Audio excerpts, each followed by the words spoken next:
Aling Sonia! Anong bibilhin mo, Bebang? Pabili po ako ng Safeguard, yung Bioderm. Ha? Safeguard na Bioderm pa?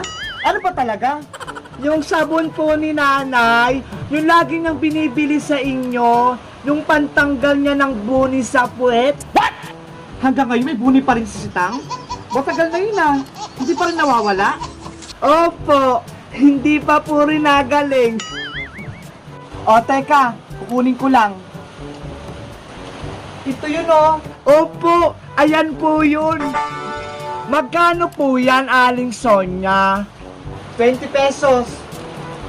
Eto po bayad ko ha. Wow!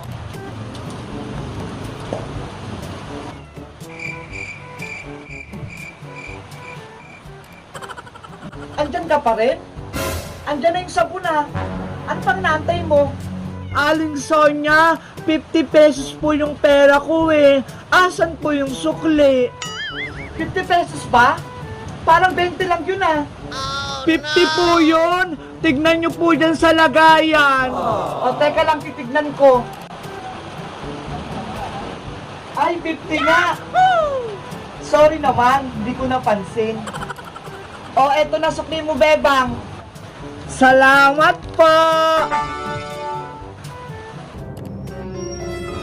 Hala! Bakit ito lang? 50 yung pera ko ah! Dapat 30 yung sukli. Aling Sonia! Aling Sonia! Ano na naman yun? Istorbo ka sa pagtitiris ko ng tigyawat? Kulang pa rin po itong binigay niyong sukli sa akin. Ano? Kulang pa rin? Ay aba, baka binubudol mo na ako ha? Di ba po 50 pesos yung pera ko?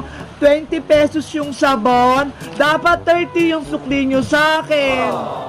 Magkano ba binigay ko sa'yo? Ito po oh, 20 pesos lang. Ay, oo nga, kulang. Buti na lang, marunong na ako magbilang. Hindi na ako mapapagalitan ni nanay. O Bebang, ito na sukli mo ha. Wala nang kulang yan. Thank you po, Aling Sonia. Sa susunod po, magamit kayo ng calculator para hindi kayo malito.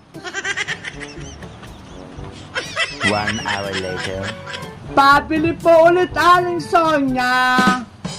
Ano yun, Bebang? Magkano po yung Colgate na close-up? What? Ito ba? Ayan nga po. 8 pesos lang. Wow! Oh. Ito po yung bayad.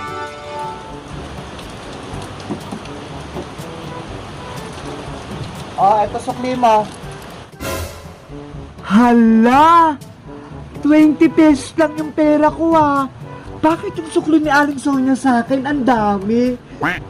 Akin na lang to.